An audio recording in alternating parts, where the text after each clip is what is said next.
ไปดีท่านผู้ชมมื้อนี้พบกับส่องสีไลสแนลเนาะมื้อนี้ภารกิจของเฮาก็คือกวนมันพี่น้องหารายได้ครอบครัวพี่น้องแต่กับประจำปี23เนาะก็กวนมันแต่ว่าเป็นสิริกินมันที่ก้นไว้แล้วเนาะนี่เป็นมันที่ก้นไว้แล้ว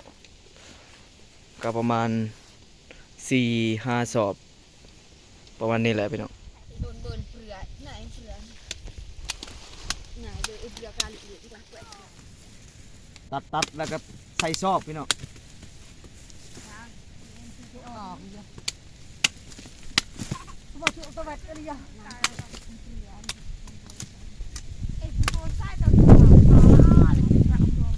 มันกับบริใหญ่ปานใดพี่น้องมันน้อยๆ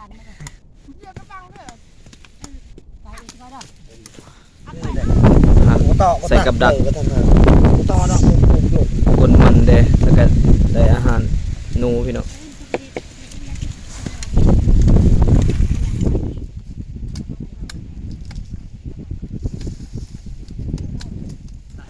ใส่ซอบพี่น้อง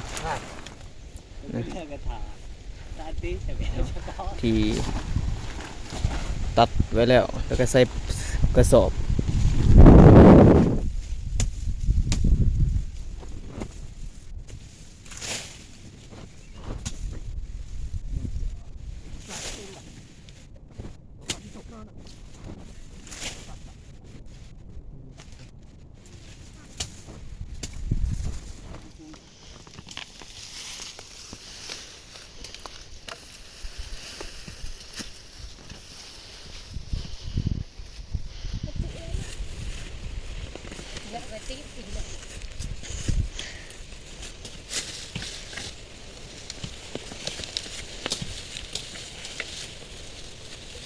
จังซี่เลยพี่น้อง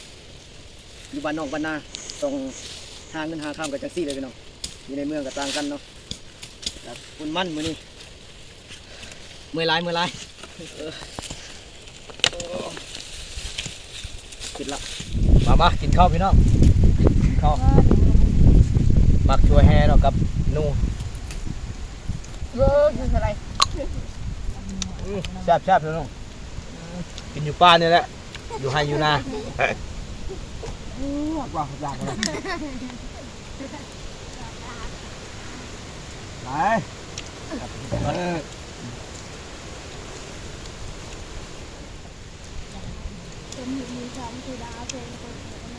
เห็ดบดกับนูเนาะเห็ดบดกับงามพี่น้องโอ้ยว่าถ้าเป็นเว้าทางภาษาบรูกับนมหมาพอดีหลังจากกินข้าวเหี่ยมห้อยเนาะสิไปกวนมันต่อหรือว่าใส่กระสอบแล้วก็สิกลับบ้านเนาะกลับบ้านแล้วสิไปขายมื้อนี้ว่าสิได้เท่าใดหรือว่าจักกิโลจักโตนเนาะเฮาสิไปเบิ่งนำกันไป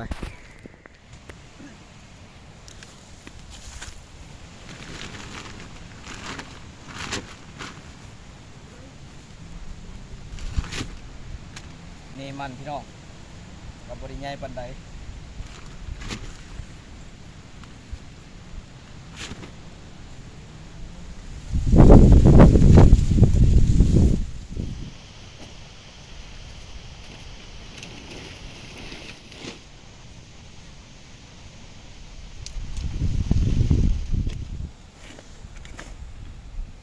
พุ่นเนาะบอนซี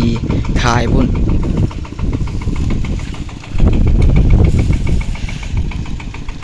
ประมาณ50 สอบมื้อนี้ได้เนาะทั้งมื้อวานนี่กับมื้อนี้50 สอบมื้อหนึงได้25 สอบ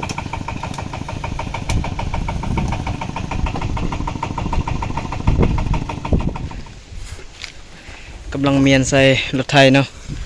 ก็สิไปขายแล้วพี่น้องก็สิได้จักลูกจักต้นมื้อนี้ก็รุ่นนำกันเด้อท่านผู้ชม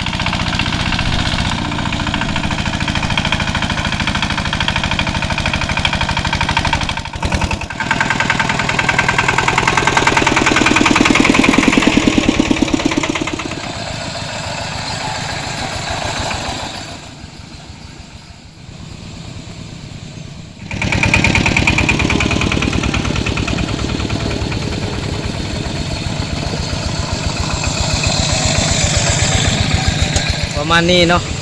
กำลังไปอยู่บอน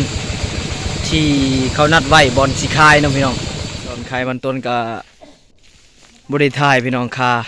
เพราะว่ายกกระสอบเนาะยกกระสอบมันใส่รถใหญ่ก็เลยว่าบ่ได้ถ่ายบ่มีผู้จับกล้อง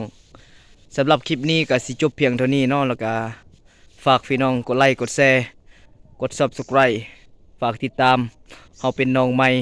เฮ็ดอาจจะผิดพลาดหลายอย่างเนาะขอขอบใจ